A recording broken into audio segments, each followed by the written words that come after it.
恐怖電影。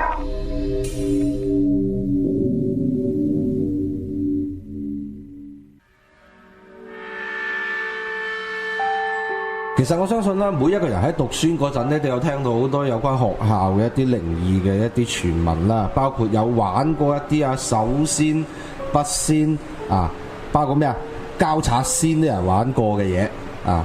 咁好多時我哋身邊啊讀書嗰陣咧，都會對呢啲咁神秘嘅嘢咧，會抱有好奇心嘅。咁每一個人，我估計佢哋都會有經歷過一兩樣嘢。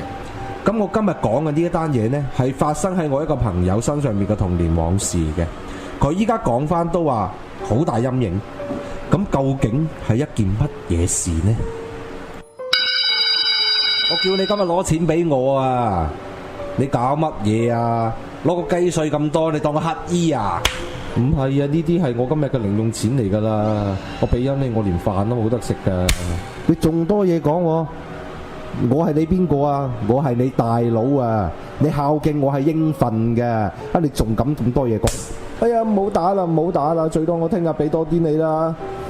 係咯，咁先係噶嘛，咁先識做噶嘛。你唔好唔記得，當時你唔係跟我嘅話，你早俾肥包嗰班人打死你啦。俾我打最多咪冚兩巴，俾佢哋打你命都冇啊！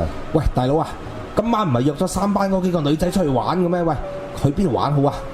哼！你個鹹濕仔啊！我早知道嗰窿嘢啦，今晚就聽我安排。我表哥呢喺外國讀書嘅，佢啱啱教咗我玩一個通靈遊戲。今晚呢，我哋就專門喺南尾樓度嚇嗰班女仔，嚇到佢哋驚咯。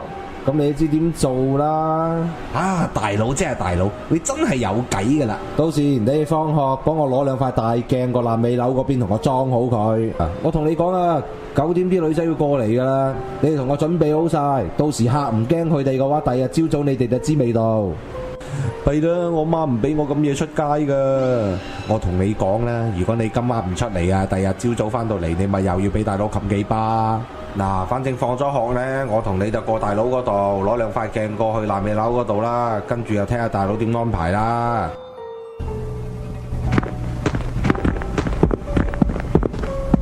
其實我覺得好奇怪咯，要嚇班女仔點解要攞兩塊大鏡嘅？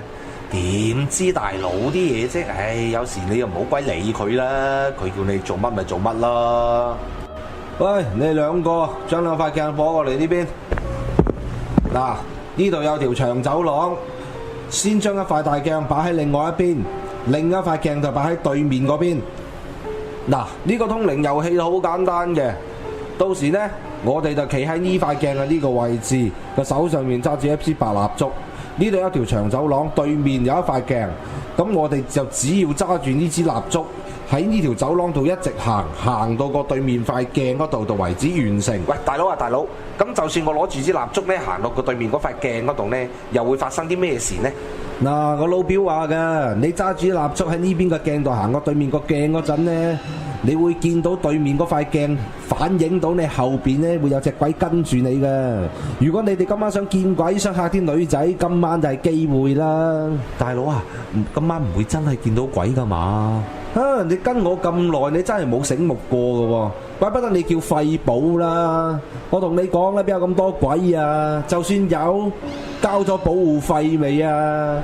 嗱，我同你講啊，廢寶，今晚呢你唔使玩，你同阿瘦肉精兩個人呢就匿喺嗰間房度，同我戴住個面具。啲女仔行過嗰陣呢，你哋就喺佢後邊嗰度穿過去就得啦，咁就嚇到佢哋啦。嗱，咁你哋依家知道係點玩法啦？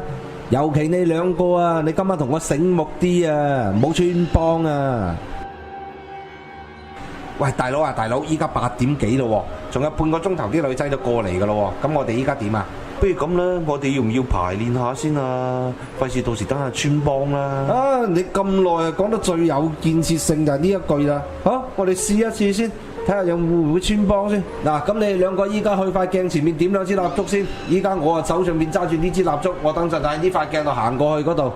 咁你哋呢就未使出嚟住，等我試一次先。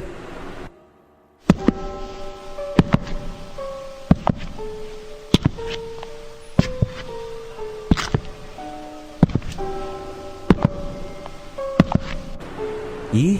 點點解大佬企咗喺塊鏡前面唔喐嘅？我都唔知噃。係啊，點解佢企喺嗰度唔喐嘅？喂，係咪大佬見到啲咩嘢啊？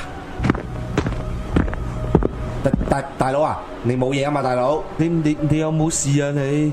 大佬好似唔係好正常咁喎。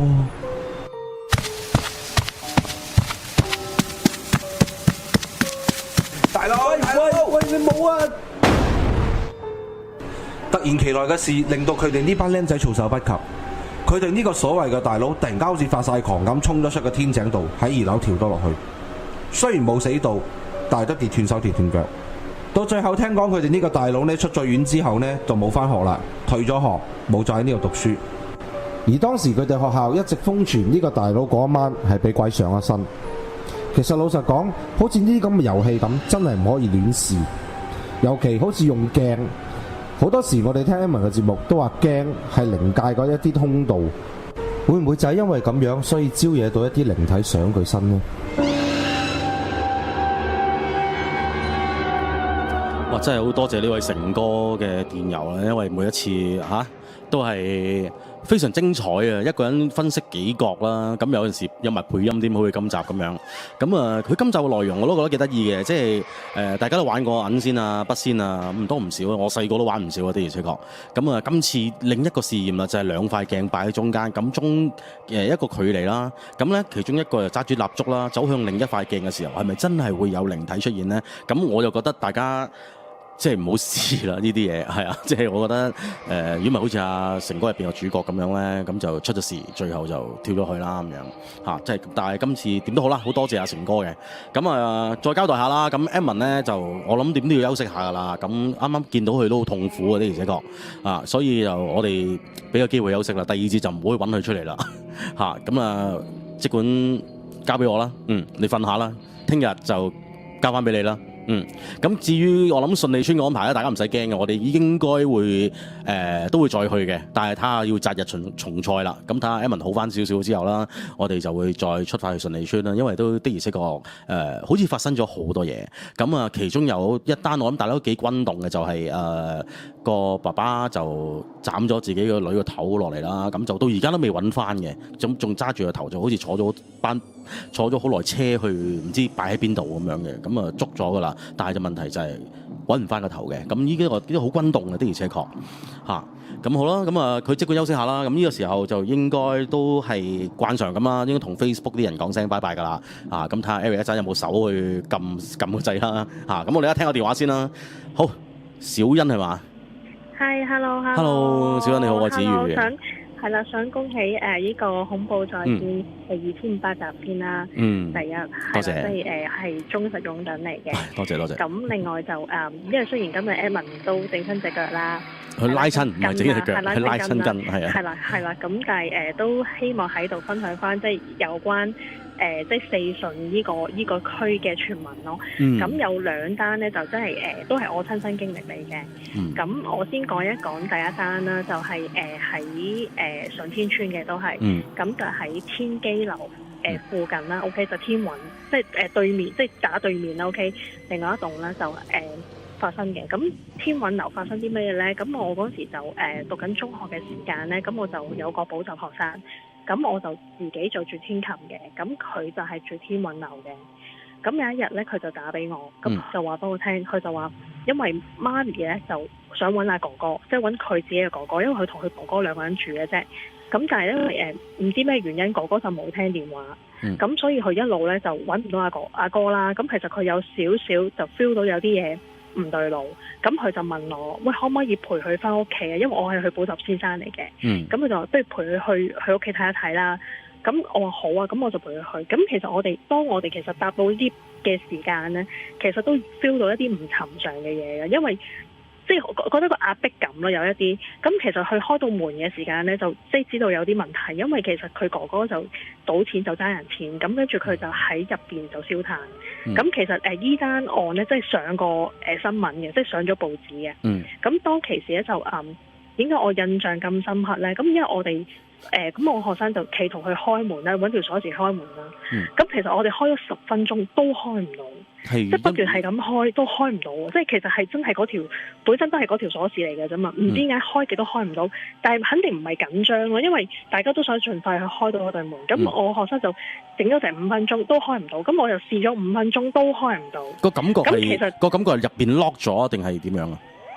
感覺佢唔係入邊 lock 咗，佢因為就冇 lock 門嘅，但係感覺係好似有個人頂住對門咁樣咯。嗯，係啦，咁跟住我就話唔好搞啦，你唔好搞佢，你開俾我哋開啦，我哋真係想救人嘅咋，我哋唔係想搞啲乜嘢啊咁。跟住後尾我講完呢句説話之後，佢就開到門啦，咁咪其一咯。即係好古怪嘅。咁好啦，咁當個記者咧，其實就因為有啲記者其實透過大氣電波就知道呢單案件，咁就其實有晒消防車啊，有晒警察啊，有晒救傷車就上到嚟㗎。咁當其時有個太陽報嘅記者，咁其實咧佢入到嗰個案發嗰個即係燒炭嗰個單位啦。咁阿哥哥後尾遭訊咗醫院就冇事嘅，即係因為發現得早所以冇事嘅。但係呢單案就上咗新聞嘅。咁當其時呢個記者咧就佢就其實好多嘴嘅，咁佢就話我話唔使影下相嘅，咁因為我見到佢其實就走咗去個範圍，就睇完之後咧就冇影相就行翻出嚟嘅。咁我就問佢唔使影相嘅咩？即係我就問咗好好奇啦。咁佢話我部相機見紅先影嘅喎，咁講。跟住我話你跟住多嘴，跟住部相機壞啊咁。其實我最嬲尾其實同呢個記者就做咗朋友嘅，因為呢個記者其實都係住喺順天邨嘅。咁我最嬲尾其實隔咗1-2日之後見翻呢個記者，佢就話俾我聽佢相機真係壞咗咯。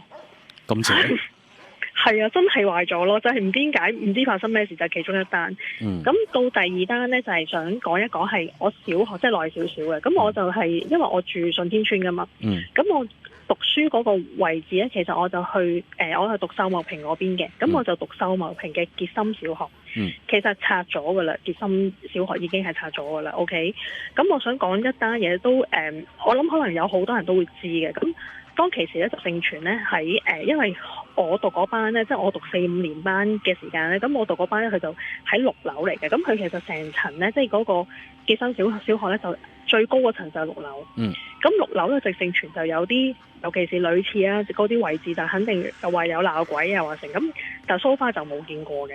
咁我記得有一日咧就係當其時就臨近放小息前嗰一堂啦，咁就有同學咧就人有3急。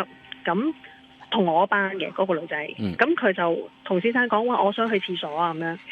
咁先生梗係俾佢去啦，唔會唔俾佢去噶嘛。好啦，咁跟住佢就喺個廁所嗌咗出嚟，有嘢啊，有嘢掹我啊咁啊。咁即係佢其實嗰個課室就喺個廁所隔離嘅啫。咁佢有嘢掹我，咁我哋成班就聽到佢嗌啦，咁就走出去睇啦。跟住嗰個班主任咧，最嬲尾就安慰我哋，係冇事，坐翻低。好啦，咁其實到時候咧，嗰個女仔即係我自己嘅同學就驚到面都青晒嘅。OK，咁我就問佢見到啲乜？佢話我見唔到嘢，但我見到即係有隻手係咁掹我咯，即係喺個廁所度係咁掹我。咁我見唔到有嘢，但係我好驚，我已經好驚。咁我話你有冇去到廁所？佢話梗係唔敢啦。佢係有嘢摸佢咯，佢話有嘢掹佢咯。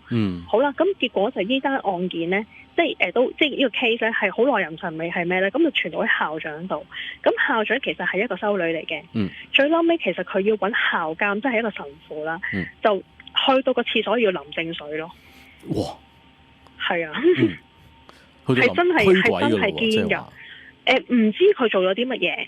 咁但係其實因為呢個位置咧，因為其實傑心小學有好多傳聞嘅，咁有呢個傳聞就係我真係親身經歷啦。OK，咁我諗可能有好多我自己嘅同學仔或者當其時俾人掹嗰個，如果佢聽到呢個咁嘅節目咧，咁可以佢直接打嚟嘅，直接交代，因為真係真係啊，因為其實好多人都見到呢個儀式咯，佢真係有個神父就喺度灑聖水，即係佢直頭都唔匿埋做啦，直頭喺你哋面前，即係當要翻學嘅時候，大家即刻做呢個儀式嘅喎。因為個神父其實嚟咗睇完之後咧，即係佢講咗一大紮英文嘅，咁我哋都唔知佢講乜嘅。咁佢講完一大紮嘢之後，我就見到佢就喺度灑聖水啦。即係佢就喺度因父及子及聖神咁樣，就跟住佢哋其實最嬲尾其實我唔知個儀式係灑聖水啦。咁最嬲尾其實啲同學就話離撒咋，但係不過喺個廁所咯，就係咁咯。但係應該好快就傳晒成校都知㗎啦。咁個廁所仲點去咁樣大家？其實最嬲尾，其實個廁所後尾封咗嘅。我哋後尾我可以話俾你聽，佢封咗都起碼有成2-3個禮拜之後先開翻俾我哋用咯。哇！仲敢去啊？唔敢去啊！但係佢封咗咯。咁喺6樓嚟㗎。咁所以其實呢單都幾耐人尋味嘅。咁同埋另外一單咧，就因為咧其實學校咧就6點鐘咧就閂門嘅，即係因為佢有校監咁樣就我講我哋走啦，OK，咁佢就會閂門嘅。咁其實就有同學咧就因為好百厭㗎嘛。咁其實你都知都大家都住附近嘅啫嘛，都係唔係順天就係秀茂坪咁樣，大家會擒上擒落去玩嘅，因為嗰啲係即係個當其時個圍欄係一個鐵絲網嚟嘅啫，大家會擒上擒落去玩嘅。咁後來咧就有個同學就話咧，即係當其時即係仲係好舊嘅時間，係鐵絲網嘅時間咧，其實因為佢喺個小學嘅隔離其實有個籃球場嘅，個籃球場就見到有成班人喺度玩咯，咁當然嗰啲唔係人啦，唔係真係人。咁係啦，咁後來真係因為學校就因為知道呢個傳聞就傳得好勁，後來就拆咗個鐵絲網就圍住咗嘅，其中係第2單咯。但係我就冇見過嘅，但係你話聖水嗰單咧，就因為係發生喺我嗰班，所以我就會知咯。即係其實學校，但係我就見唔到有嘢，但係佢話有人掹佢咯。即係我覺得學校咧即刻採取措施嘅喎，係啊，因為我哋嗰時係教會學校嚟嘅，所以我諗。即係我諗，如果讀過傑森小學嘅同學啦，或者係聽眾啦，或者知道呢件事都可以上嚟報料啦，因為真係好堅嘅呢件事，因為係喺我讀小學期間咯。咁另外嗰單就我都同你講過，就係發生喺天韻樓嘅，咁係一單燒炭嘅案件啦。係啦，咁嗰個就發生喺我自己補習學生嘅身上啦。咁當其時就係相機壞咗啦，同埋係啦，同埋對門我亦都我唔開，後來就即係我講咗啲嘢，我話唔好玩啦，即係俾我開啦，跟住即係又再開咗喎，即係好輕鬆咁又開咗喎。係啊，但係救得翻嘅。所以都覺得好離奇嘅呢兩件事件，係咯。反而我想問下咧，希望 Emma 快啲好翻啦，可以過嚟。我反而想問下咧，而家嘅傑森小學咁變咗乜嘢？其實佢咁嘅傑森小學個位咧，因為佢其實即係已經冇咗噶啦嘛，佢而家應該係變咗係寶達邨商場咯。哦，而家變咗商場。係啊，係一個商場嚟，即係其實佢會對面就係1號 A 嘅巴士總站。哦，我大概知邊頭，但係我又未去過。其實咧嗰頭咧即係比較慢㗎，因為咧我本身其實我以為 Edmond 會今日過嚟啦。咁其實我真係好想支持佢嘅。咁咧即係我都話，如果佢真係如果你哋大家 set 機嘅時間比較早啲嘅話咧，即係我唔介意喺嗰個位帶你行一個圈咯，因為可能你哋唔會知道最晚嘅係邊幾個位啊。你講順天嗰度啊嘛係嘛？係啊。唔緊要，呢個一定有機會，我哋一定會再去嘅。因為佢其實喺順天去到秀茂坪咧，其實有個位置咧，當其時咧有醫院嗰度嘅意思係。係啦，其實有個位咧都幾恐怖嘅，咁因為咧佢零零舍舍喺嗰個位咧，即係我哋翻學嘅時候有個，即係喺傑森小學去到順天村咧，佢有個天橋嘅。咁其實個以前就而家就即係新起就有個天橋啦。喺天橋再之前咧，其實得一條馬路嘅啫。咁其實個馬路斜，即係有個係斜路嚟噶嘛。個斜路嗰個位咧，正其實好奇怪咧。啱啱我唔知係秀茂坪嘅邊層樓啦，佢正樓下咧就有一間紙紮鋪嘅。嗰間紙紮鋪咧，佢唔係一般賣紙紮嘅嘢，佢直情係嗰啲紙紮嗰啲屋啊、紙紮燒嗰啲，即係大型嘅，係好大型嘅，係啦，紮大型嘅紙紮用品。係啦，但係大型紮呢啲嘅，咁嗰間嘢就真係好邪。點解咧？我哋平日咧係我哋自己翻學咧都唔會見到佢開門㗎。佢係咧每一次咧開門嘅時間就係我哋放學嘅時間咯。哦，可能朝頭早冇人買嘢咧，會唔會？但係嗰間嘢好陰喎，好陰嘅。好陰㗎，係啊！但係即係我知道有啲街坊，即係講緊秀茂坪嗰啲咧，就即係有啲係住喺附近嗰啲話，就話唔好行過去，唔好望咯咁咯。哦，直頭。但係唔知咩原因係啊？咁個老闆，你有冇見？你有冇認下，即係識下個老闆啊，或者點樣？其實係因為試過有一單嘢咧，就係講緊係都，但係唔係喺我自己身上發生，就係我就知道係講緊話曾幾何時就係有啲，因為佢其實佢會有燒嗰啲紙紮大型紙紮嘅嘢噶嘛，咁佢燒嗰個位咧就正喺結心小學前邊嗰個走廊位嚟嘅，所以咧其實佢就成日喺嗰個位度燒嘢，咁我啲學生一定會見到噶嘛。咁話說有啲學生就多嘴，咁有一次就去燒間屋啦，又有工人又有成，咁我哋嗰時覺得好得意喎，就望啦，因為佢未燒就擺咗喺度啊，咁啊覺得好得意啊，有公仔喎，又有個屋又有剩啊咁啊，咁啲細個嗰啲多嘴噶嘛，燒俾你啦咁樣，咁就係會咁樣玩噶嘛。咁跟住啲大人就會話唔好講呢啲嘢啊，唔好再講啊咁樣。其實就聽聞就係嗰個位置已經係好多嗰啲靈體嘅啦，咁所以就唔俾我哋亂咁講嘢啦。咁通常有啲亂咁講嘢嘅，又係你會覺得嗰個人無情情就病咗啊，係啦，就會有呢啲。但係我就唔敢講呢啲嘅，因為媽咪唔俾啦，係啦，同埋叫我哋唔好行過去咯，即係永遠都話你行路返學就唔好行過去，唔好行嗰個斜路，即係寧願你行大馬路嗰邊就唔好行小路啊咁樣，佢嗰度一來就多變態色魔啦，即係秀茂坪好多咁啊。二來就係嗰個位係真係好陰咯，因為咧佢唔知點解咧，因為佢好多樹嗰啲係嗰啲榕樹咧，我諗你知邊啲，佢好多榕樹嗰啲，咁傳聞就話嗰啲係好野噶嘛，咁所以媽咪就唔俾我行嘅，咁因為我以前係行路返學嘅，咁所以其實有好多我自己同學咧，即係行路返學，即係行返去順天村嗰啲咧，都唔會行嗰邊，因為大家都好驚。哇！開始聽好多喎，你好似仲有好多想講喎。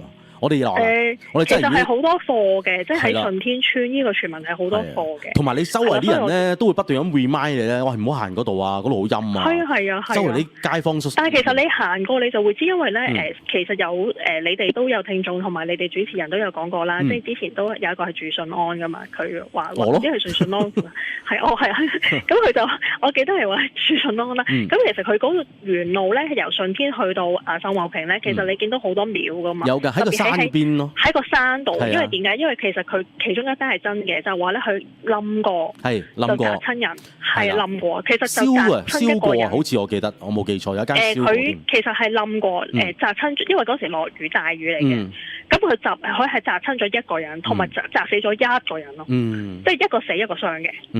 咁所以自此之後咧，佢特登起咗嗰個廟仔上高咧，就係話唔好再冧啦，咁樣咯。咁但係真係好奇怪喎，咁即係佢起完嗰單嘢之後咧，就真係冇再冧過。嗰幾個位係咁多年都冇變嘅，好奇怪又係。冇變嘅，佢其實嗰幾個廟咧，佢其實連續喺由順天去到秀茂坪咧，其實係山上高咧，就真係有兩個大型啦，大型嘅廟就係大型嘅廟，佢直頭喺個山坡嗰度嘅，咁你望上去就望到㗎啦。一個就喺順天，一個就喺秀茂坪咯。咁佢條路都係好窄嘅，喺條山坡度咧有個欄杆可以行嘅咁樣嘅。同埋佢另外一個位咧，就係因為如果你住順安，你就會知啦。由天基樓咧，係咪有個斜路就去順安嘅？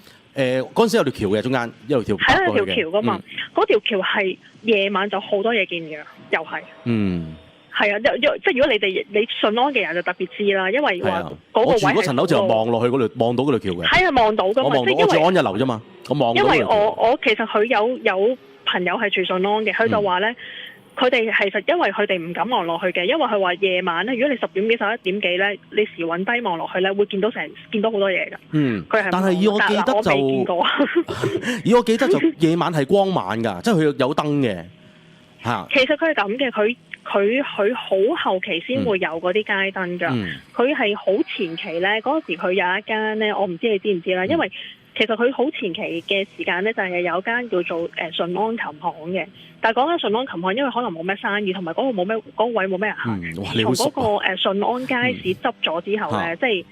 跟住你知道嗰個位咧已經，因為佢冇人行啊嘛，已經跟住佢封晒咧，佢連燈都冇咯。喺嗰陣時搬走咗啦，我又唔清楚啦。係嗰時係出事㗎，係啊，係嗰時係出事得好緊要。咁我喺順天都住咗好多年，其實我爹哋媽咪都仲係住喺順天嘅。哇！咁可以再揾佢喎，即係我哋而家你會再去㗎，我哋喂多謝小欣電話先啦。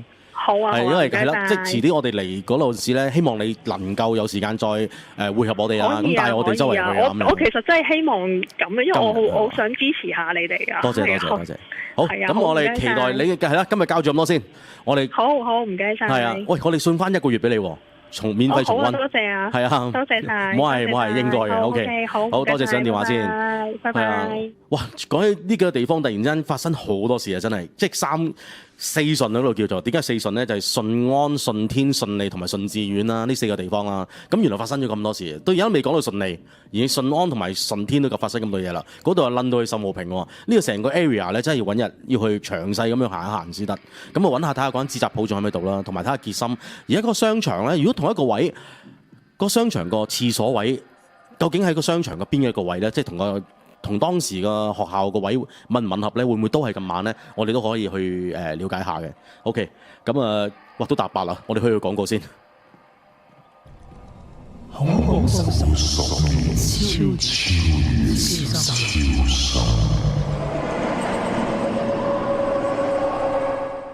好，大家好啊！我係錢小豪啊。人生有幾個10年？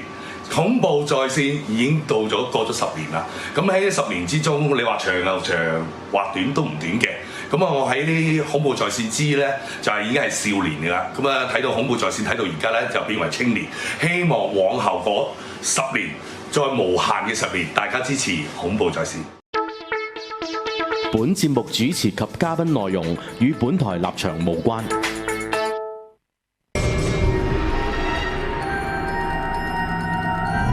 人有人講，鬼有鬼聽，依然係每晚人鬼共用嘅時候。由而家到凌晨1點 www.edmonton.com 好大個網，恐怖在線。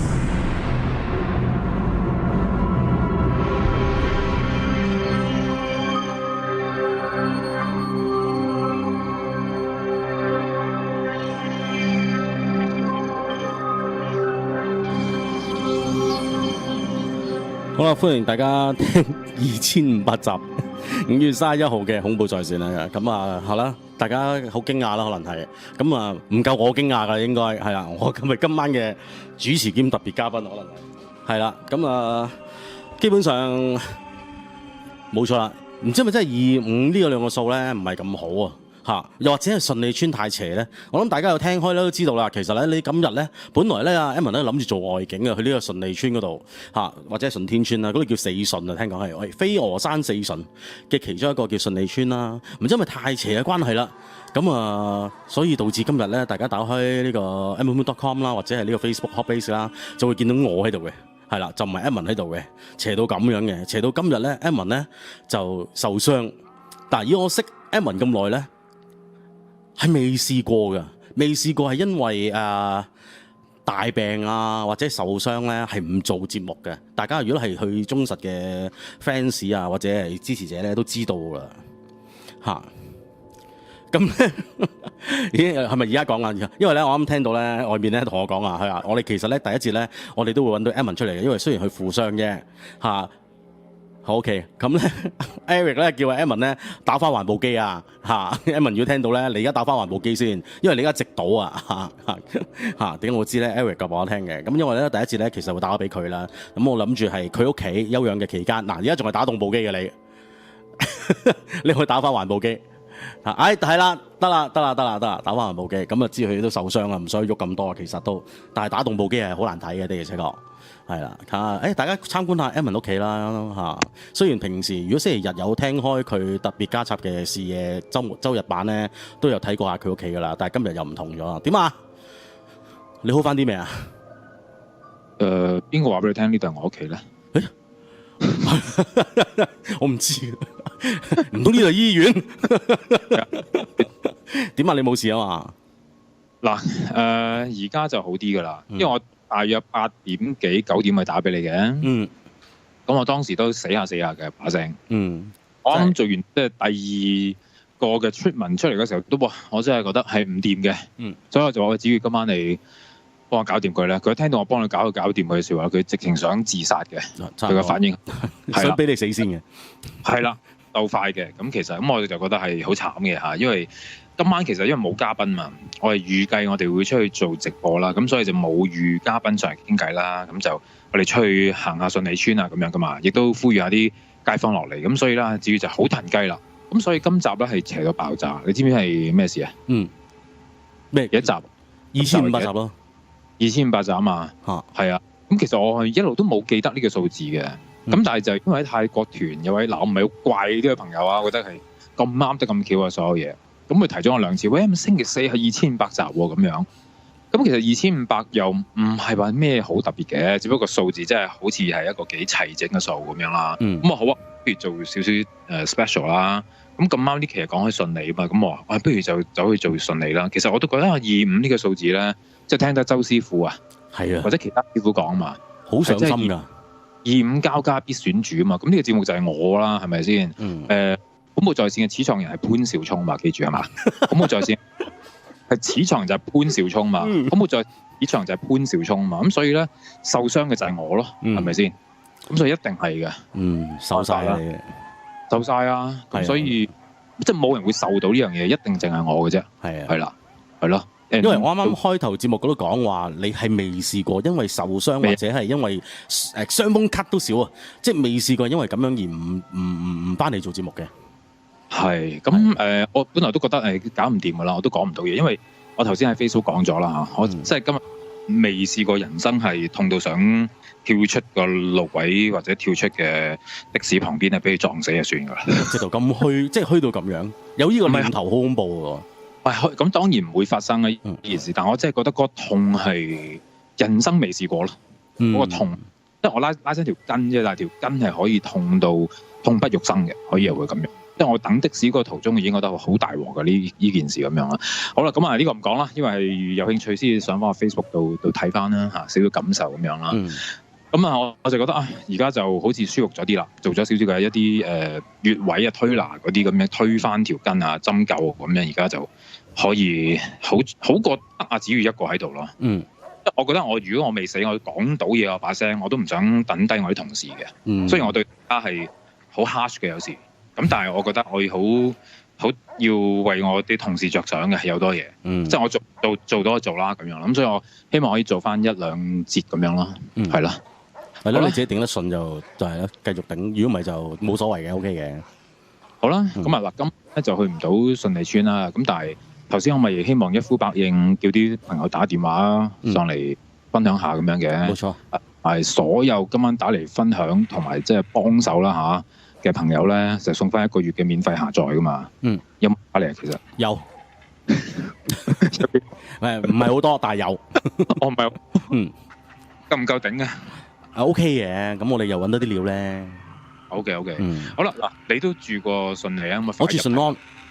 順安。順安係好似冇人講過係嘛？順安。咁真係好彩就係啱啱順天順利安順利咁樣排嘅，咁我啱係中間嘅。咁順天同順利都有人講啦，甚至乎好勁咁樣啦。但係順安係真係最安逸嘅喎。真係。係啊，咁我住嗰度啲個安逸樓啊。哦，原來係咁，即係所以係冇乜聽過呢啲事，冇乜嘅，係，但係順利的而且確係細個都覺得都聽到少少嘅，咁順天啊直頭係聽你嘅節目之後就知道多咗啦。我都曾經講過，唔係因為最近有人打過嚟講順天，所以我覺得聽過啦，而係好耐之前咧，你可能唔好記得，有聽眾打過嚟講順天係慢㗎啦，都已經。哦，琴日咪係咯，係啊，琴日嗰個好勁㗎，琴日嗰個見到一個嘅。個僆仔啊嘛，喺個魚缸嘅倒影反映翻出嚟啊嘛，即係好多 different story 嘅，即係其實順利我都細個都已經有啲好奇怪嘅事啊，但係又唔係太靈異嘅，咁都有發生咗咁得意咁樣，即係喺我朋友屋企發生都有啲好奇怪嘅嘢咁樣。例如就係同啲動物有關嘅，咁咧就係我朋友屋企，即係真係我朋友喎，係即係唔係聽翻嚟喎。我朋友屋企，咁屋企有隻龜嘅，養咗一隻龜嘅啫。咁曾經就係佢放佢出嚟係隨街爬嘅咁樣啦，喺屋企嚇。咁曾經試過唔見咗2個禮拜。哦，跟住咩龜啊？佢啲陸龜嚟嘅，即係唔係水龜啊？喺陸龜，佢周圍行嚟行去咧，金錢龜嚟嘅好似係。咁跟住就唔見咗2個禮拜之後咧，咁大家都。因為佢周不時都會唔見2-3個時辰咁樣嘅，但係佢就會爬翻出嚟嘅。但係嗰次唔見咗2個禮拜，大家都好驚，甚至乎以為佢已經走咗咁樣。咁後尾真係2個禮拜之後就出現翻啦，當然就係無端端出現翻啦。奇在就係佢帶多隻龜翻嚟喎。嚇！帶咗個 friend？係啊，冇可能嘅，其實真係呢件事又係佢帶多咗隻龜翻嚟，而嗰隻龜唔係龜仔喎，即係你唔係話啱啱生啊點樣喎？係同佢差唔多大細一隻龜，2隻龜變咗出現咗。而佢附近你冇人話唔見龜嘅喎，咁佢自己自己生嗰隻龜出嚟。唔係啊，就係話即係你要生隻龜出嚟就係龜蛋揼出嚟好細隻㗎啫嘛。但係佢同一樣咁大隻，已經係佢養咗幾年㗎啦，唔係話細龜嚟嘅。即係呢個可以唔係話靈異嘢，但係我覺得聽完之後又覺得好詭異咯。我都曾經同你講過咧，我話喺順安我住嗰陣時咧，屋企我阿嫲咧就諗住嗰晚咧煲生魚湯，係咁，但係嗰晚啊冇煲到嘅。咁嗰條生魚咧搭咗一下之後咧，就喺個盤度咧就擺咗一晚，第二日係唔見咗嘅。咁當時我咪講過話化骨龍呢樣嘢嘅。係啦，咁我都懷疑過咧，因為其實第二日唔見咗之後咧，有諗過佢咪跳咗去呢個嗰啲馬桶度走咗咧，咁樣都有諗過嘅，但係又冇水跡冇成，總之佢憑空就消失咗。咁亦都有傳咧，就話打一笪之後咧，可能一條生魚係會生4隻腳出嚟，就變咗化骨龍走嘅。OK， 喂，全部關於動物㗎，你係啊，全部關於動物嘅，係啦，咁都係住喺順安村嗰時發生嘅。但係咧，今日我亦都有一位嘅朋友啦嚇，咁佢係阿宇興啊，咁一位嘅係法科師傅咁樣啦，咁佢咧就PM 我啦，咁啊俾咗幾張圖過嚟嘅。嗱，我哋都做晒功課㗎嚇，即係雖然而家人在另一個地方嚇，咁可以睇一睇啦。咁佢其實係有啲回應啊，就係話關於順利村咧，其以佢所知啦嚇，真係屬於一個7號嘅墳場區嚟㗎，其實係。大家睇緊呢個message 啦，係啦，即係前身就係7號墳場。咁呢度曾經咧就埋葬過一批咧，就係中環永安百貨火警嘅喪生嘅人士。佢同講，而且多數係小朋友。咁而亦都係好多無人認領，好似沙嶺咁樣嘅。哇！呢個資料係阿宇興話翻俾我知嘅喎，睇唔睇到啊？睇到好清楚，係咪啊？係啦，係7號墳場嚟嘅呢個，其實都係。佢仲有位喎，係嘛？仲有咩話？佢咪住有個碑嘅 Hill Kowloon No. 7墓碑嗰度。係啦，呢度就係順利村嘅舊址啦，其實就係。咁所以唔出奇喎，即係有呢咁嘅事件發生嚇，即係成條村即係類似一個翻版嘅華富村嘅一個咁樣嘅情況喎。喂，咁又唔使 cap 埋人哋個樣出嚟嘅你哋啲相係咪可以 cut 咗人哋？唔係，因為另外有3張相都係依3張嚟嘅，可以 show 俾大家睇下嘅嚇。人哋未必想出相噶嘛，大佬。呢啲係咪話咧？係咪先 ？OK，anyway，算係。好啦，嗱係啦，有個咁嘅回應啦嚇，關於呢一方面啦。喂，嗱當然啦，我而家一路做緊節目，我一路仲喺 Facebook 有朋友咧就話，你可以打俾我咁樣喎，有一個嘅李生喎。嗱一陣間我。WhatsApp 子瑜佢嘅電話，你可以打俾佢。我唔知李生會傾啲乜嘢，係啦，都話佢有貨嘅咁樣。喂，由於我今日就即係唔係好舒服啦，病嘅時間咧，咁喺屋企點咗一陣咧，咁啊聽到香港電台。我想分享下，即係人哋係鬼故嚟嘅，但係呢單係幾恐怖喎。嗱，係一個咩節目咧？其實係風騷快活人。今日即係你知啦，佢哋唔係講鬼故噶嘛。咁其中一個主持咁，我必須要講佢名，因為我攞咗即係轉述人哋嘅故事咧，就係阿黃耀祖，咁係一個舞台劇界嘅一位朋友啦。咁我哋今日咧可能係講去游水啊，去沙灘啊，或者啲泳池啊去玩嘅時候咧，佢講咗一個都幾恐怖嘅個案喎。咁就係一個主題公園，大家都知啦嚇，有水玩個主題公園，即係當年啊。咁佢咧就話同埋啲親戚去嘅。咁佢有一個親戚咧，其實就係都好好識游水嗰啲嘅，即係泳術非常之高超嘅。好啦，跳咗落去嘅時間咧，咁佢咧就個情況啊比較古怪，就話咧，好似見到個池底咧有個人，而嗰個人就係話阿黃耀祖啦，即係話佢突然間發現，咦，我呢個朋友或者親戚啦嚇，點解好似遇溺咁樣嘅咧？於是佢咧就係咁搏命啦，喺個池底裏邊想救翻佢上嚟咁嘅情況。但係其實當時阿黃耀祖咧唔係喺嗰個位置嘅喎，即係唔係喺嗰個窿嘅。佢見到佢做緊呢個行為呢個動作，都唔知佢做緊乜嘢。仲有最恐怖就係話咧，佢同時間知道個救生員咧係話見到佢呢個動作嘅，即係個救生員係見到呢一個善於游水嘅佢嘅親戚啦，係喺一個池底裏邊，其實係冇人嘅喎。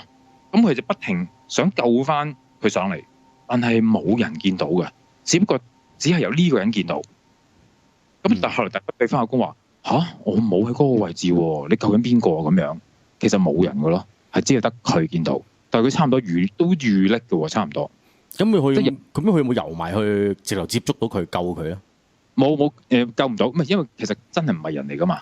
即係當後來佢發現冇嘅時候，佢就上翻嚟咯。其實係，但係其實就已經一早冇呢個人存在咯。係可能係個靈體係扮咗佢嘅親戚，就吸引咗佢落去個池底裏邊救佢咯。佢話原來個救生員都見到呢一幕嘅咁樣。哇！今日突然間一痛醒咗我，突然間都因為鬼故聽嘅咧咁樣咯。係咯。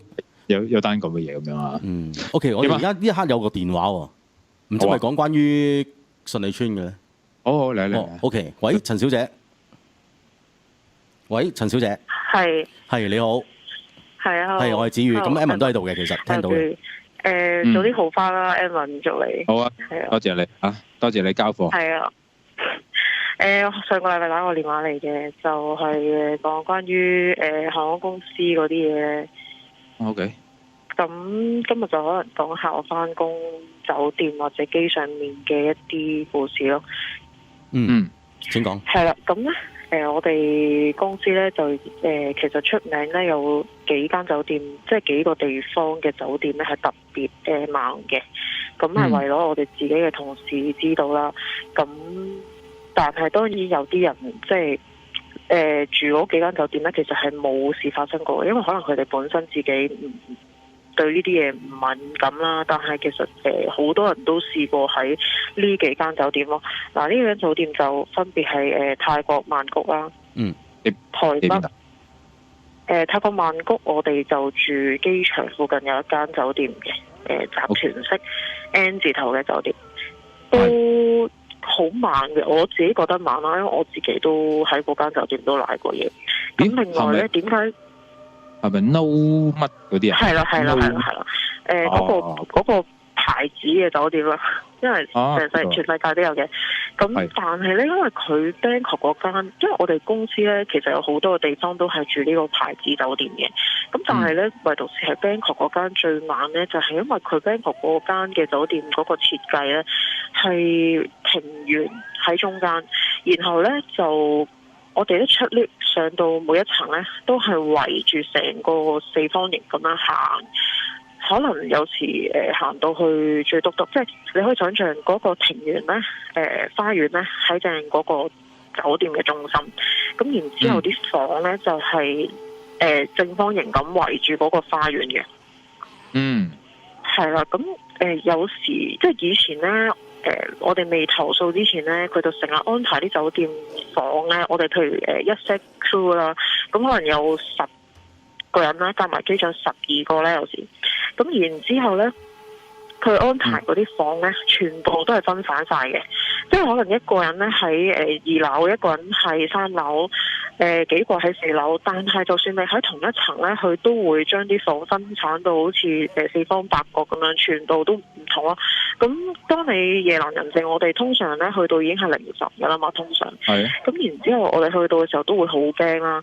咁呢間酒店係算係咁多個 port 裏邊最多事發生啦，例如發生過啲咩就係即係你哋可以零探，你都可以試下呢間酒店，因為都幾誇張。我哋試過有一個男仔嘅 crew 啦，咁佢洗下面，其實都好正常嘅一啲洗面咯。凌晨時分啦，睇完面之後咧就好正常咁望翻下鏡，咁就見到有個女人咧企咗喺佢嗰個廁所門口後邊望住佢。咁但係咧，呢啲好零丁嘅事其實發生咗好多次嘅，好多唔同嘅即係好多唔同嘅故事啦。呢個第一個，第二個咧就係嗱，講我自己嗰個啊，就係準備 report 噶啦。咁臨 report 嘅時候咧，已經係差唔多朝早7點幾8點啦，當地時間。咁然之後，我就發覺咧，每一次你將啲衫咧擺喺啲衣櫃入邊。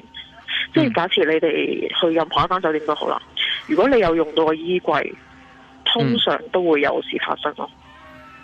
點解啊？即係如果你將啲衫擺入去啊，掛入去啊，因為我哋同事通常咧有掛衫入個衣櫃嗰啲咧，就大部分都係瀨嘢，係因為呢個原因，其中一個原因啦。咁點樣攋嘢啊？咁我上次咧就係因為我哋間酒店咧有得洗衫嘅，咁然後洗完衫咧，有時佢哋會靜雞雞將啲衫咧擺翻喺我哋個衣櫃入邊，但係就我哋完全唔知嘅，因為可能我哋有時出咗街玩咧，咁冇人應門，咁但係佢哋啲 laundry 嗰啲 service 咧就自己掛翻入去我哋個房入邊個衣櫃，咁我哋唔知喎，咁然之後咧，咁第二朝我準備翻工啦。咁然之後，係醒起要攞翻件制服。咁然之後咧，就喺個打電話俾 laundry 嗰邊啦。跟住佢同我哋講話，已經掛咗喺你個衣櫃度啦。咁我哋完全唔知咯，因為我自己本身個習慣咧，我就唔會用個衣櫃嘅。哦。即係除咗攞拖鞋嗰下，或者攞衣架，跟住就一定會閂翻道門，同埋唔會擺嘢入去咯。咁跟住我嗰朝 report 啦。咁就喺個衣櫃入邊攞件衫出嚟啦，跟住就喺個衣櫃攞件衫出嚟準備換，即係準備拎出嚟嗰下咧，就聽到直情喺我耳邊好大聲一個男人聲。點樣㗎？咁樣咯，即係喺我耳邊大聲咆哮，但係肯定係喺間房入邊，肯定喺我耳邊嘅。但係咧嗰陣時係已經係朝早7點幾8點噶啦，即係我唔覺得係會係因為凌晨時分先一定會瀨嘢咯。即係你如果你要有事發生咧，你可以任何時候都係咁咯。跟住嗰一刻已經係，因為就嚟要翻工，我都唔理咁多，一支箭衝咗去我啲同事間房。跟住就嗱嗱聲換衫化妝，跟住就翻工啦。咁樣咯，係啦。因為咧，我哋聽過咧有間房咧係有個女人曾經自殺過嘅。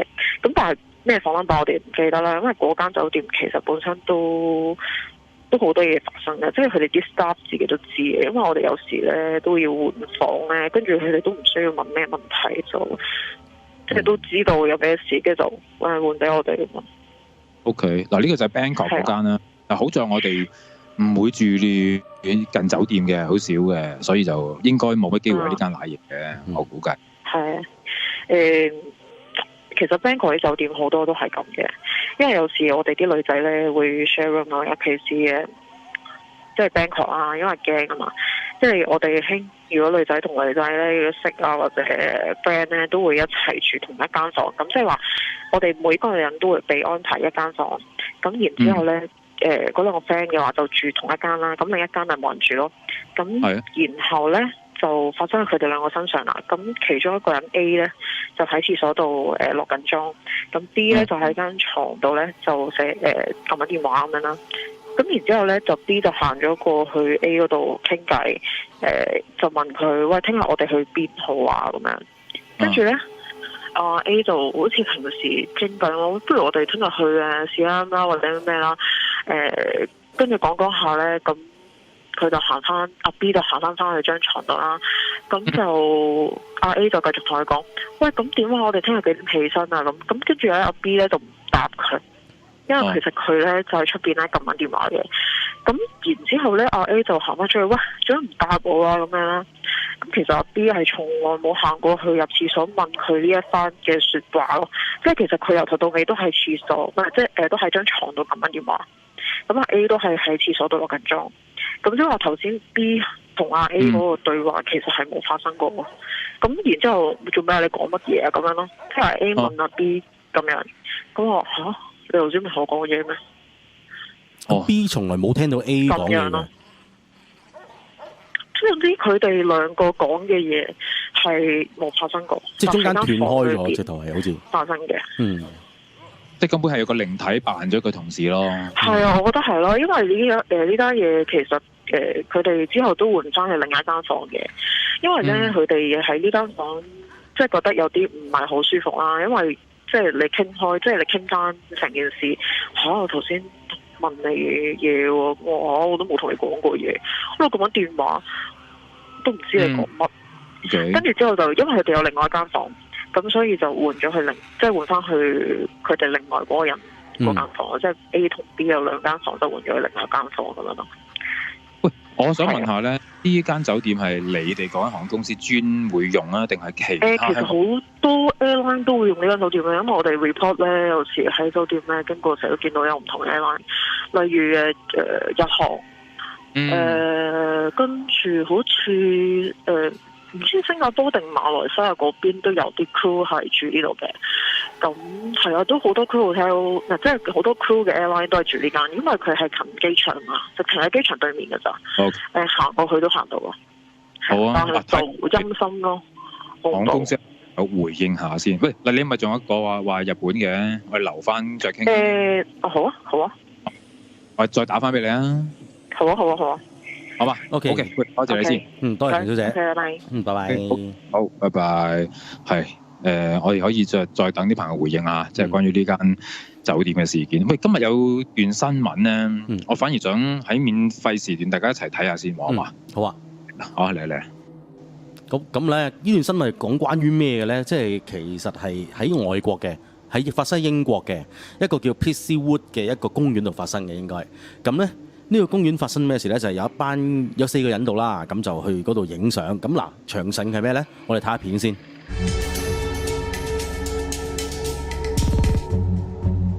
I could ask if you could come. The forest is very dangerous. 睇戲都嚇到心驚驚，如果喺現實生活中遇到，真係覺都瞓唔到啊！英國呢位媽媽星期一帶埋對仔女同侄仔去英格蘭呢個郊野公園玩，3個細路仲爬上樹，勞拉就用手機係咁影相。返到屋企用電腦開啲相嚟睇嗰陣，就發現嚇到佢死啊！勞拉話好肯定樹林當時只得佢哋4個人，同行嘅狗狗亦都冇異樣。佢又強調自己係電腦白痴，唔識 P 相，仲話老公不嬲翻嘢。呢排佢一諗起張相，老公又唔喺隔離嗰陣，就會驚到瞓唔着。P 過嚟啫，造假嘅。另外有網民提出個神秘男孩係鬼魂，話有傳幾年前有男仔喺樹林附近條河浸死，班網民仲發起話要幫勞拉祈禱。好啦，就係發生咗呢單嘢啦。究竟呢4個人去呢個森林度影咗張相翻嚟，後面出現嗰個靈體咧係咩一回事咧？就係咁樣啦。咁 Evan 喺邊度啊？而家仲喺度。好 ，Evan 喺度，見到啦。見到。OK， 係啦。今日我都係啦，就雖然大病啦，但係咧，我頭先啱啱開翻 Facebook 嘅時候咧，都有唔少人咧就俾咗呢條片我睇嘅。咁究竟你望落去係咪靈體咧？會好實在嘅喎，好實在實在到今係一個人嚟嘅喎。佢點解會覺得係靈體咧？我又唔係好明喎。因為佢嘅樣可能啲色咧，佢真係青過後面，青過前面好多喎。喂，你今日見到我都係咁樣嘅啫喎。如果你今日喺旺角一帶或者喺急症室見到我，可能有人會見到我嘅時候，我都係咁嘅樣喎。今日我真係痛到白面喎。唔係咁，同時聲稱佢哋係4個人去啊嘛。咁而佢個媽媽咧就好肯定咁話，當時成個森林得佢4個人嘅啫。咁而一個人嗱，你見到圖中有3個人啦，咁其中一個就係影相嗰個啦。咁變咗冇理由佢著圖仲出現仲出現到3個人噶嘛。係啦，咁就覺得好奇怪啦。好啦，嗱，關於呢單嘢咧，我都做咗功課噶啦。一陣間翻嚟之後咧，等阿子宇交代下啦，好嘛？你交代啦嚇，又問咗高齡人士啦，究竟係唔係咧？佢哋嘅答案會係點樣咧？咁樣啊？不如講呢啲新聞性嘅嘢咧，嗱，一陣間又有一單嘢咧，我覺得好得意，值得去研究下嘅。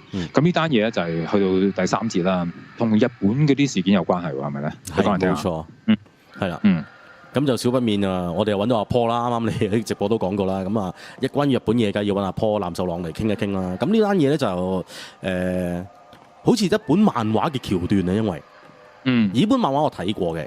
咁睇完之後咧，我發覺咧其實係佢係開頭一小節係一模一樣啦，基本上直頭。咁事後嘅發生咩咧，就大家都未清楚，要睇阿 Paul 揾到啲咩料翻嚟俾我哋啦。唔係，你講下個內容先。個內容咧就係發生喺岩手縣一個地方。係啦，咁一個月台嗰度咧，發現有個中學生就跳咗落軌。咁當時好多人見到，而架車行過，直頭係剪過佢噶啦。但係當架車係啦，當架車過咗之後咧，冇屍體，揾唔翻個中學生，甚至乎啲差人停晒所有列車去揾，都揾唔到。甚至乎呢件出晒新聞噶嘛，啱啱出晒新聞係堅噶嘛，就等於我哋喺80年代82、83年啦，香港又係試過啦，油麻地嗰單嘢大家都知啦，聽我節目就唔會唔知呢單嘢啦。我哋後來都解構過成件事嗰個嘅原因啦，喺期嘅時候都拍過出嚟啦。喂，咪又類似係咁樣？其實好似係嘛？係啊，但係佢巧合在就係話佢同一個漫畫嘅內容係一模一樣，係一模一樣，又係喺個路軌度啦，咁又係好多人見到佢車過去啦，但係咧最後係血跡都冇，屍亦都揾唔到，甚至乎要停晒所有列車，因為其實日本你知道啲列車咧好準時噶嘛，停係好大鑊嘅一件事嚟噶嘛，係啦，咁佢就政府停晒去調查呢單嘢，啲警察甚至乎去晒月台度揾噶啦，都冇。有人亦都有回應喎，我一眼關七㗎，雖然真係而家咁嘅狀態。Nicholas 啊，佢話其實聽講 Waterloo 站都係咁，Waterloo 係咪英國嗰個 Waterloo 啊？係咪啊？我唔知係咪啊？聽講 Waterloo 站波打落嚟聽 Waterloo 定係油麻地啊？有喂，我唔想笑但係而家你笑痛拉親，我知道你。OK。唔係冇呢單嘢係油麻地啫嘛，唔係應該唔係嘅。香港就一件事發生過啫，冇重複發生過嘅。只不過來來去都係講話太子站係有一啲咁樣嘅類似嚇，就話經歷過可能2次、3次嘅太子站嘅試過啫。即係有啲人啊話係太子站重複來回係有過呢啲經歷嘅，係啦，我身邊都有朋友係遇過嘅，咁樣佢講過嘅咁樣咯。OK， 咁啊，翻嚟之後揾阿 Paul 傾下啦，好嘛？好啦，第3節揾阿 Paul 聽下。好啦，咁都差唔多啦，係嘛？我睇睇情況嚇，咁如果我仍然 OK 嘅，咁啊聽多一節；如果唔係咧，就交俾子瑜就繼續落去，有冇？咁啊想聽埋落去嘅説話，支持我哋咧，可以上 mm.com 啦 ，bigbear.com 或者 bigbear 嘅手機 app 裏邊咧，咁啊用你嘅月費去支持我哋啦，好嘛？咁樣啦，咁啊同埋咧，今晚打嚟交貨嘅朋友咧，我應承咗大家，咪送翻一個月嘅免費下載俾你嘅。好啦，咁啊陣間翻嚟再聽到阿成哥喎，係咪？係，得唔得？今晚佢個 email 都好得啦，好得啊嘛。係啊，一人分析幾角啊，又係嗰啲啊嘛。係啊，好啊，陣間翻嚟再聽埋成哥啦。OK， 好。咁啊，睇下 Edmond 個身體狀況點啦。咁我都好希望佢休息下嘅，但係我又好擔心我一個人喺度頂唔頂得住，所以真係好矛盾啊！希望咁啊，希望佢盡快冇事啦。咁啊，應該4日都應該冇事啦。咁我哋而家休息一陣啦。咁翻到嚟聽埋 email 啦，好啦。恐怖10年超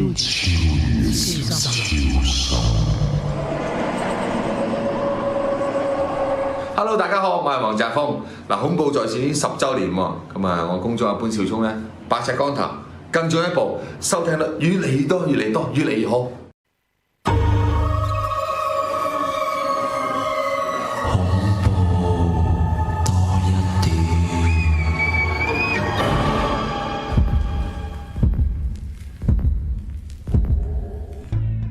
好，翻到嚟今晚第3節嘅恐怖在線啦，咁恐怖多一點啦。咁啊，交代翻少少先，因為我哋咧今日咧有2單料要講下噶嘛。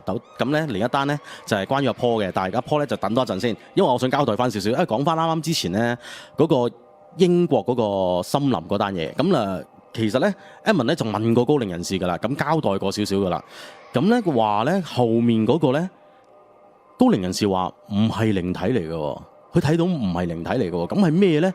咁高齡人士就話佢淨係知道唔係靈體啫。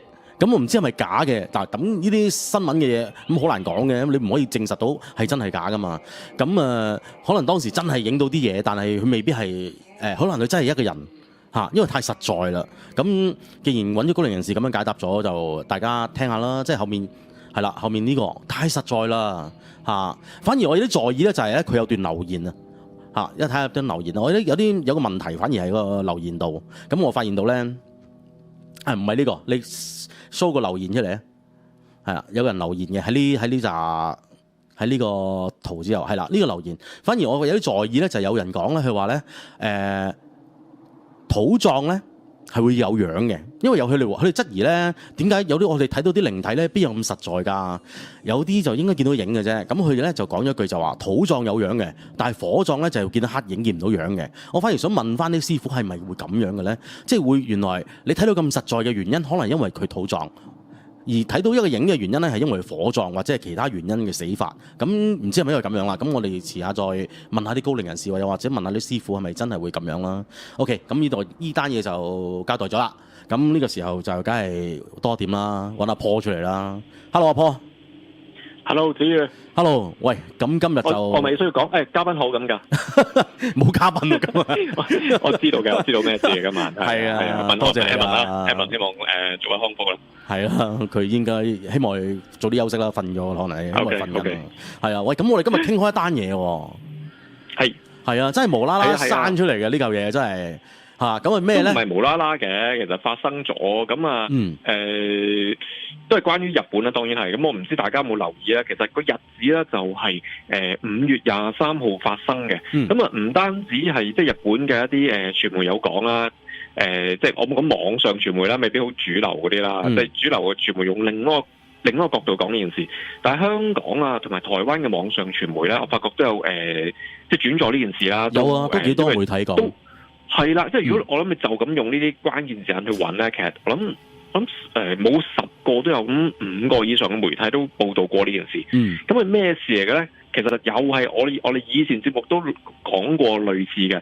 咁就係咧喺一啲火車嘅即係火車嘅站啦，有列車啊，列車駛過時就發生啲事故。咁啊理論上就撞到人嘅，撞到人，但係咧竟然就係唔見血、唔見屍體。最咩不了了之？咁我又講個地方名俾大家聽啦。其實5月23號早上6點41分左右啦，喺岩手縣有一個叫北上站北上，咁啊發生個叫做事故啦，就係話咧據報就係有一啲叫載貨嘅列車就撞到人，咁啊話係一個着校服嘅男生嚟嘅。係，咁啊但係咧當然佢發生事故就哇啲人員嚟睇下個車底啊，有冇發現屍體啊，各種各樣啦，亦都係即時即係宣布係個服務受阻啦，大概係延遲咗1個小時。咁啊左揾右揾咧，喺車底啊各個地方啊路軌啊，係完全揾唔到任何血跡啊屍體啊，都憑空消失咗。咁啊無論日本、香港、台灣啲傳媒咧，都認為咧就好似嗰個叫做有一個動漫啊，殺戮都市啊嘛。就都市就簡介，大家可能好多人睇過，就係跌咗落路軌路，俾架列車剪過咁啊，去咗一個叫做異世界咁啦，就跟住喺度有啲叫做啲作戰咁啊，啲少少科幻嘢，同啲外星人打交嘅。係啦，即係詳情大家去自己揾翻個作品睇咯。咁啊，即時三地傳媒啦，香港、台灣同埋日本啦，都會講，哇，係咪殺戮都市咁樣嘅情節啊？點解會唔見咗呢個人？咁其實大家如果聽開呢個節目，都過去我都講過啦。其實大阪都試過一次咧咁嘅狀況。咁啊其實唔止啊，我講過好多單，其中一單出名就係大阪撞到一個婆。咁啊，好多人目擊到阿婆咧，就喺路軌度俾個列車剪到喎。但係點解唔見咗咧？原來後尾咧就懷疑個阿婆咧係僅喺個車底一個阿婆細粒啊嘛，就縮咗車底一個位度就撞佢唔親，咁阿婆就轟轟聲爬出去度，噓一聲走咗去。好啦，咁啊講翻呢一單5月23號岩手縣北上站發生嘅事件啦。咁啊，喂冇屍體啫，咁有冇 CCTV 先？咁啊揾翻月台嘅啲閉路電視啦，睇翻啦。喂，真係拍到咧，影到個着校服嘅男學生喎。真係拍到，但冇咗下文喎。着校服㗎。係啦，咁有人就話：喂，憑校服揾翻學校未？即係知道邊個學生啦，有冇失蹤？冇呢啲即係叫做失蹤啊，或者係受傷嘅一啲報告。咁我就懷疑啦，會唔會頭先我所講喺大阪發生嗰個婆嗰單差唔多？即係唔好意思啊，同大家講聲，就應該係未必一定有靈異。會唔會純粹係真係遇到有事故？個男生咧就受傷，好輕微，甚至冇乜點受傷，咁就走咗。嗱，點解我咁樣去估咧？香港同台灣嘅傳媒咧，都寫作為被列車撞到，但係咧個男生又受蹤啦。咁但係日文嘅寫法咧就係接觸啊，即係看就接觸，即係碰撞到，就冇話係剪過佢。咁一個中文同日文嘅差異啦。中文你就咁撞到嘅，就會覺得係俾佢剪過㗎嘛。係啊，好咁日文咧係啦，即係日文唔同意思。日文嘅接觸即係話碰撞到，咁可能係個男生喺個路軌，我唔知佢點解會喺路軌啦，砰俾架列車撞到，咁可能受咗傷。佢走咗都唔定嘅喎，其實係，因為我就揾唔到日本嗰邊報道啦，你又揾到啦，但係日本會多少少多嗰啲，即係多啲傳譯係多過日本多過香港同埋台灣嘅報道咧。其實老實講都唔係多好多，即係只係都話轉述翻啲目擊者嘅講法啦。現場度佢哋都話聽唔到有，即係有啲人甚至話聽唔到有聲。咁但係嗰個列車司機就據報係撞到人咯，停咗落嚟。但係你話係咪詳細好多咧？都唔係詳細好多。即係老實講，個篇幅我諗多10%到10至20%都係類似咁上緊話呢件事。咁你問我初步判斷咧，我就覺得真係可能係咪個男生走咗？但係其實咁啦，一路以來都喺個節目都講過，分享過一啲列車司機講話，遇到呢啲咁嘅狀況啦，撞到人停車唔見屍體唔見血。咁其實過去咧，有時 CCTV 係影唔到嘅，今次影到嘅。咁過去影唔到咧，我就反而懷疑啊，會唔會真係個司機嗱兩種可能性啫，一係眼花，一係真係佢嗰刻時運低見到有嘢。因為 CCTV 影唔到，咁今次 CCTV 影到，我覺得係人嘅機會會比較高嘅。你揾到嗰段 CCTV 嘅片啊？有冇㗎？因為我冇啊，因為呢個我都揾唔到嘅又係涉及啲私隱嘅嘢。嗱，咁同埋可能有人問，喂，俾佢撞到，噓一聲走咗去咁，我諗咁睇啊，學生哥咁即係正常咧，遇到嗰個狀況，如果唔係受傷得好嚴重咧，你未必真係會求助啊、報警㗎嘛。嗱，我講一單咧唔靈異嘅真實事件俾大家聽，咁可能大家就會了解原來人真係會發生呢啲事。我少年時代咧，仲有龍虎豹嗰個時代，我係喺北角咧，係見過搭電車嘅時候，見到個男仔咧係買本龍虎豹，咁佢一定係未夠稱嘅，我估計。佢噓一聲咧，買完就衝過馬路，然後就有架巴士咧幾乎撞佢，佢明白跌咗個龍虎豹，佢就唔執啊，噓一聲走咗去。即係可能咧喺嗰刻度佢太驚住停低落嚟咧，就會俾人發現佢買龍虎豹啊！即係有做錯事嘅感覺，想快啲走啊，否則想逃離現場咁樣。冇錯，即係所以呢件事唔靈異啊！但係回翻呢個岩手縣頭先所講北上站呢個，哇學生可能都係喎，喂會唔會佢無厘頭貪玩啊？任何原因落咗路軌，咁困到自己知衰啦，炸冧走啦，咁所以搞到列車停咗1個鐘添。係啊，好驚！列車停咗咧，係可以喺法律上，日本法律係可以 claim 你錢㗎。如果你有咩任何嘅損失，係㗎，喺日本度個法例咧就係話，嗱，如果喺日本度跳軌自殺，影響到佢嘅服務咧，佢嘅損失咧喺法律上佢係有權追討嗰個死者。咁你話喂死咗點追咧？如果佢有遺產或者甚至屋企人咧可能有錢咧，喺法律上咧列車呢個鐵路公司係可以追討賠償嘅。咁當然有時人行上面係咪真係做到咁準咧？就未必。不過即係告誡啲人就唔好亂做啦，因為喺法律上鐵路公司真係有法律權利係可以追討你嘅損失嘅。原來都係咁樣，我可能都真係佢真係驚，所以唔敢認啊，甚至乎揾到佢都話冇啊，唔係佢咁樣，因為都真係驚負上法律上嘅責任啦，又或者其實佢當初真係心不在焉，所以先至發生咗啲咁嘅事。咁最後佢係冇事嘅咁樣。冇錯，咁所以好抱歉啦，我個人猜測咧，就係怪異一件事件，就應該未必係靈異，我估係人嘅個機會，即係佢係撞到炸冧走咗嘅機會居多喎。好啦，咁講到好正常，好合理嘅，其實真係。係啊，好，我哋咁啊，多謝阿波電話先啦，今日。唔好咁講，下次有呢啲怪異或靈異再同大家分享。好，多謝你，感激你，因為今日真係突然之間拉你入嚟講呢單嘢嘅啫，真係。唔緊要。OK， 多謝阿波。Okay，好，再見。OK，好，拜拜。唔係咁，大家希望希望唔係件事係真㗎啦，當然就係因為一條命嚟㗎嘛，始終都係咪先？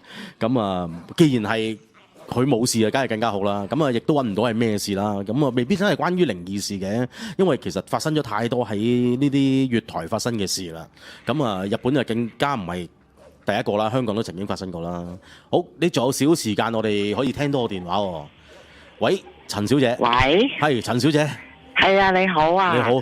咁咧我就如果有時間可以講多個嘅，咁就關於我女女嘅。咁細個嗰陣時，佢 BB 嗰陣時咧，就喺屋企，好似成日都有人同佢玩咁樣噶啦。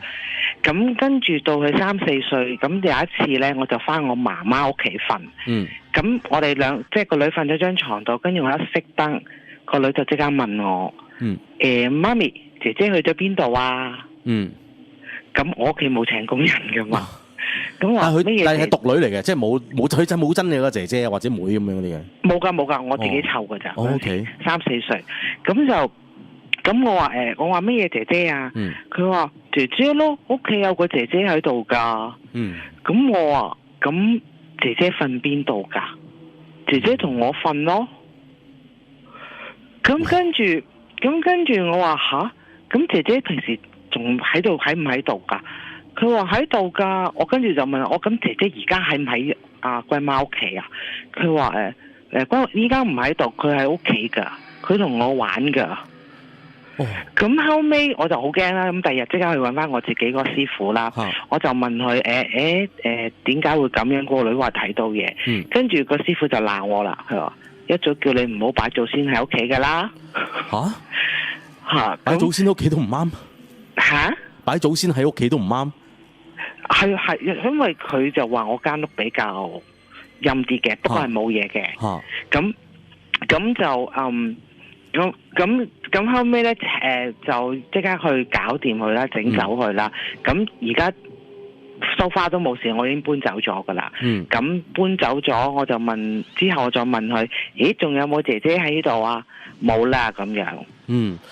咁我聽落咧就係覺得其實佢個姐姐都同佢玩嘅啫，即係唔係同佢玩係。當然我問咗係啲祖先嚟同佢玩，不過比較驚啲。我話姐姐瞓喺邊度啊？姐姐瞓喺我隔離咯，咁樣。係咯，聽到都毛管戙。係啊，即係佢成日都會揾呢個姐姐玩嘅。佢姐姐成日都會揾佢玩㗎，因為佢細個嗰陣時咧已經，佢成日排有一間房嗰度，因為我2間房嘅，一間就攞嚟做醫務間嘅，咁佢成日捐咗入去，好似人同佢玩咁嘅。係啊。咁有冇話即係其實佢揾個姐姐玩，咁但係你哋有冇話個祖先咧係真係有個女士啊咁樣？係有，因為係邊個嚟？即係佢親戚嚟嘅。比較多女性嘅祖先，咁同埋問過佢哋問過咧，就話嗰個即係祖先咧，就係即係我姑奶奶咧，就係做咗神仙嘅。咁就翻嚟揾佢玩，因為人丁單薄啊，所以就翻嚟揾，即係好開心咁翻嚟揾佢玩咯。就問晒㗎啦，原來真係了解咗，真係有個咁嘅祖先翻嚟。係冇乜嘢嘅，不過而家大咗，我問翻呢件事，佢都唔記得咗啦，已經。可能細路仔比較容易接觸，又或者你個祖先淨係想同佢接觸咯，因為個細路仔嘛，即係我啲親戚嚟嘅，咁同佢玩下，咁一個人悶咁樣。喂。係啊，我哋 cut 咗線添，突然間斷咗斷。係陳小姐，係喺度。係 OK。係啊，咁仲有一個咧，就關於我自己嘅。咁咧有一次，我嗰日咧就啱啱喺美國翻嚟，咁就係我未結婚嘅嗰陣時，咁就都夜啦，咁我就唔執嘢啦，就沖完涼就瞓覺。咁嗰晚咧就連續發咗2個噩夢。夢我就唔記得噶啦，跟住突然間咧有嘢坐咗我床尾。你咪太攰啊？唔會，係好真實，因為一坐完，我一彈醒咗，一知道有人坐喺度，因為當時我以為我舅父，因為我舅父過身冇幾耐，咁我就以為我舅父真係有嘢咁坐咗落嚟。即係我睇乜都睇唔到，淨係見到佢坐，應該係望住我嗰隻，我初以為真係我舅父，因為我好錫我舅父。咁後嚟咧？咁後尾咧就咁我就醒咗啦，我就即刻打俾我而家即係我先生啦，就話我咁，佢話冇嘢嘅，你瞓覺啦咁樣。咁跟住第二朝我就同我媽媽講，我媽媽咧就即刻去揾師傅啦。咁佢就講係有個姐姐跟咗我。即係有個女仔跟咗我，就係因為我嗰時成日去跳舞啊、去玩啊、去夜場啊咁樣，就跟咗我翻屋企。咁佢就冇惡意對我嘅，咁後尾我即係師傅又俾啲符水我飲啊，咁就送咗佢走。你都幾容易喎！你屋企人原來都幾容易有嘢跟住你，你哋 feel 到啊？因為我會 feel 到㗎，尤其是我揸車嗰陣時咧，我會感覺到好似有人掃我隻腳咁㗎。好，你哋可能比較容易接觸，即係你有少高齡啦，即係但係又未去到最高嗰隻望到嗰隻，睇唔到。但係有陣時喺你即係睇你哋嘅節目，即係喺同手機睇嗰陣時咧，有陣時係會唔舒服㗎。哦，即係你都感覺到我哋遇到感覺到啲上次你哋去大埔嗰度係咪？係啊，係有啲唔舒服。係啊，松仔園個頭咁樣。好啦，咁多謝陳小姐你電話啦。好，我哋會送翻1個月俾你噶啦。好，多謝晒。阿 Edmond 快啲好翻啦！我真係從來冇諗過嚟交貨嘅，今日見佢咁樣，我都打個電話嚟。咁真係好感激你嘅，即係其實基本上幫緊我，因為係啊。好多謝晒你，好多謝陳小姐。好，拜拜。好啊，咁啊，其實咧時間過得好快啊，已經1點啦。其實即係節目已經去到尾聲啊。咁啊，多謝大家啦。咁啊，今日大家其實係仗義幫忙啦，因為我哋都好嚇親嘅。我哋已經準備好出發去順利啊，或者係睇下點樣做法嘅時候咧，咁啊收到呢個電話啦，咁啊估唔到係咯，即係有啲Edmond 又受咗傷啦咁樣，咁Edmond應該聽日咧就應該翻到嚟噶啦，咁聽日交翻俾佢啦，咁今日節目時間差唔多啦，咁再次多謝大家支持啦，咁冇你哋我係好辛苦咁做落去嘅應該，好，咁啊同 Travel 啲人講聲拜拜啦，咁啊聽日見啦，拜拜。